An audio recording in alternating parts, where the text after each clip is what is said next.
Mr. Funny by Roger Hargreaves.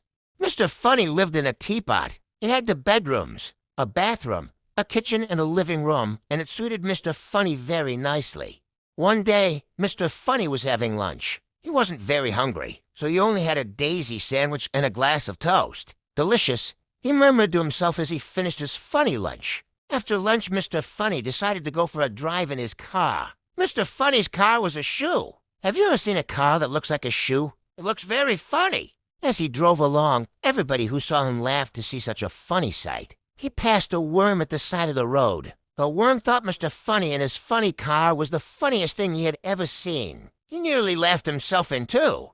He'd passed a pig in a field. The pig thought Mr. Funny and his funny car was the funniest thing that she had ever seen. She nearly laughed her tail off. Even the flowers he'd passed thought that Mr. Funny was the funniest thing that they had ever seen. They nearly laughed themselves out of the ground. Eventually, Mr. Funny came to some crossroads. He didn't know which way to go, so he looked at the signpost. One of the signs said to the zoo. That will be fun, thought Mr. Funny to himself, so he drove his chute towards the zoo. When he arrived at the gate of the zoo, he stopped. It was closed. "I'm sorry," said the zookeeper. "We've had to close the zoo because all the animals have colds, and they're all feeling very sorry for themselves." "Oh dear," said Mr. Funny, and then he thought, "Perhaps I can help to cheer them up," he said. "Well," said the zookeeper, "it's worth a try," and he opened the gate.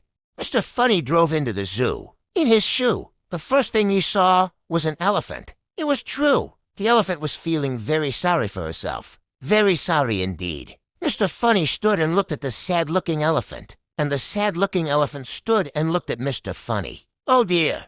Then, do you know what Mr. Funny did? He pulled a funny face. Mr. Funny, as you'd imagine, is very good at pulling funny faces. The elephant giggled. She'd never seen anything so funny. Mr. Funny pulled another funny face. The elephant burst out laughing. The elephant laughed and laughed and laughed. She laughed so hard, she nearly laughed her trunk off. And she felt a lot better. Mr. Funny went over to the lion house.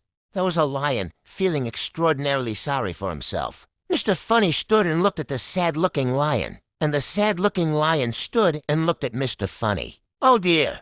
And then Mr. Funny pulled the funniest-looking face that's probably ever been pulled anywhere ever. Now, you've heard a lion roar before, haven't you? Well, this lion roared too, with laughter. He laughed so hard he nearly laughed his whiskers to pieces. Then Mr. Funny went around to see all the other animals in the zoo. Oh dear, what a miserable-looking lot. For all of them, Mr. Funny pulled funnier and funnier faces. The big brown bear giggled, and then burst out laughing. And the giraffe laughed so hard she nearly laughed her neck into a knot. And the hippopotamus nearly laughed himself out of his skin. And the penguins nearly laughed their flippers floppy. And the leopard, well, you really should have seen him. He laughed so hard he nearly laughed his spots off. What pandemonium!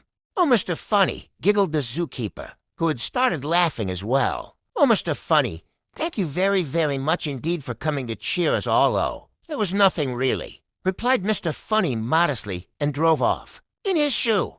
Later, when Mr. Funny arrived home, he chuckled to himself. Well, he said, that's the end of another funny day. And he parked his shoe and went inside his teapot and, because he was feeling thirsty, he made himself and a nice hot cup of cake.